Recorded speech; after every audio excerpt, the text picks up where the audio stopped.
you've all heard of it, AI, artificial intelligence, and it can do so much. I mean, I've had a bit of a play with this stuff, and it's pretty scary. I mean, I could write my entire show, if I wanted to, in about 3 seconds by just giving it some instructions. I don't do that because I think it's a fraud.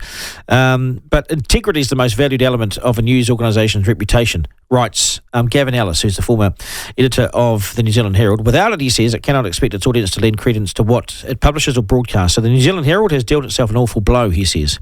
Its admission that it used generative AI to scrape content and then create an editorial about the All Blacks came only after it was caught out by Radio New Zealand. RNZ's subsequent revelation that it may have found another 3 robot editorials in the Herald was met with sullen silence. All the country's largest newspaper will say is that it should have employed more journalistic rigour. God, that's not good enough. I agree with you, Gavin. And Gavin Ellis joins us now. Gavin, g'day. Nice to have you on the program. Morning, Duncan. How are you? Yeah, really good. And I hadn't paid enough attention to this, but I was just reading your editorial last night and your blog on this, and my goodness, I would have thought this is the last people I would have expected it from the Herald. I would have not expected it from them, but not only 1, but potentially 3. Yeah, I was surprised at the first one. When I read it in the paper, I thought, gee, this isn't very well written. It must have gone in unsubbed. Never occurred to me for a moment that it might have been the product of generative AI, which, when RNZ put it through a number of tests to determine whether it was AI, it brought up a red light.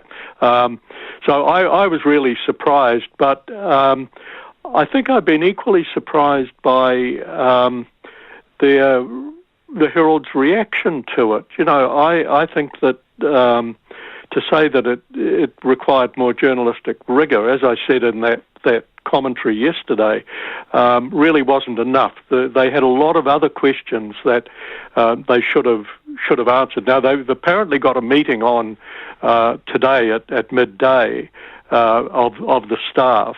One of their regular, what they call all hands meetings, at which they're going to discuss AI.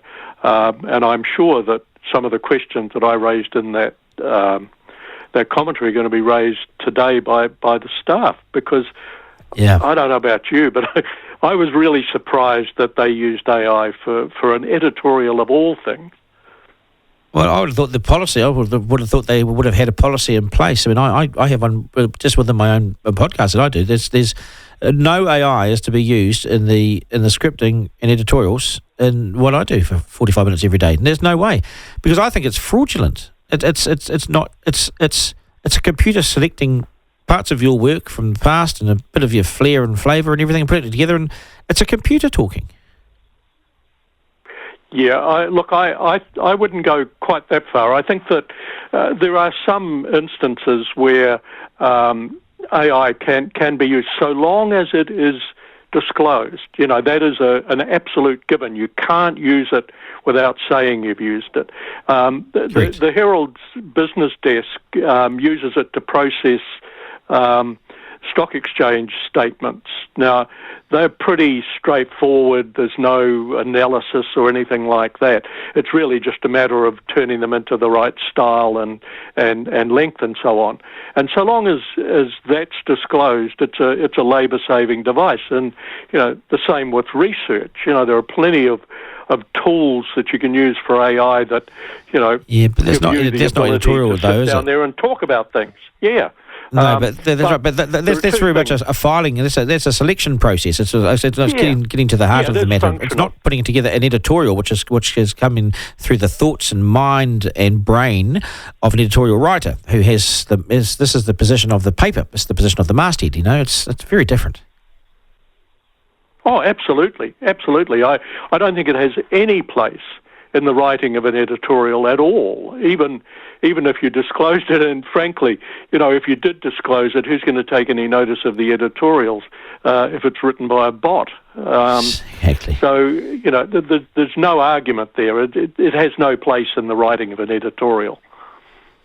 What does this mean, though, for the media? Already we have issues with around trust, Gavin, as you well know, especially coming off the back of COVID. And all sorts of people have latched on to the fact that, we were given apparently money from some public interest journalism fund, and that's changed all our... If people think that that's somehow bought us off, then they need their heads read. But there's a real trust issue, and this admission by the Herald, or the good work by RNZ, it does us no favours, does it? No, none at all. You can see it now, can't you? Oh, you can't believe anything they say. It's written by a robot. Too easy. It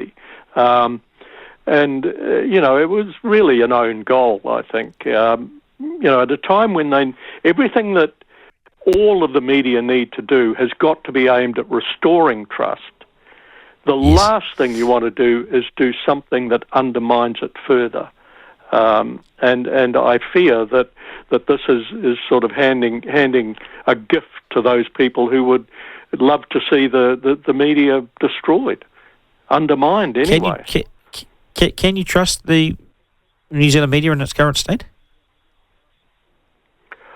Much more than people give it credit for. I mean, you work in it. You know the people and I know the people that produce the news each day. They're people that have integrity. They're not puppets. They do a damn good day's work, often with limited resources and a hell of a lot of work to do. I think that our journalists do have integrity and can be trusted, but they've got to earn that trust every day. And at the same time, they've got to fight against those people who, as I say, are trying to undermine it. So it's a hard ask, and it takes time. But, you answer your own question. Do you think they have integrity?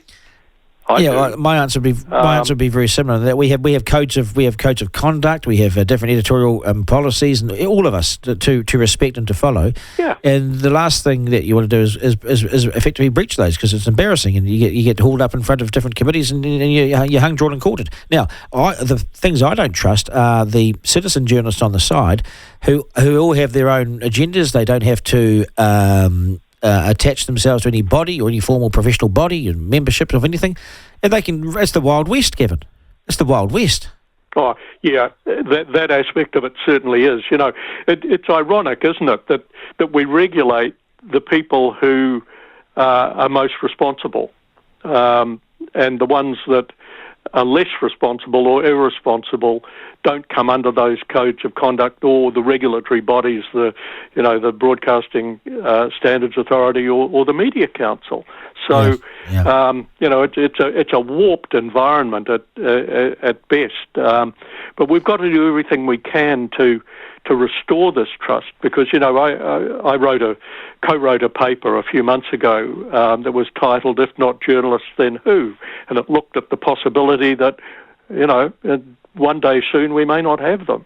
And I couldn't think of anybody who can do the job of a journalist other than a journalist.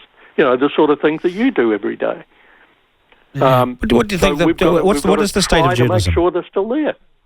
Yeah. So and so many of them have gone, Gavin. See, it is, isn't it? It's right on an edge, and I know this because I'm still clinging on in here, and then I'm 50, turned 50, and so I've been in it since 90. What did I do? I graduated 93 years, so in it since about 94. So close on 30 years, and never before have I been so despondent about its future. I'm really worried about it, and the longevity of it, and the undermining of it. And this audience that we have here on the platform, they're very sceptical of MSM, mainstream media. They don't like us. I'm sitting here talking to them today, but they don't like us, and they're sceptical and they're cynical, and they think that we can't be trusted.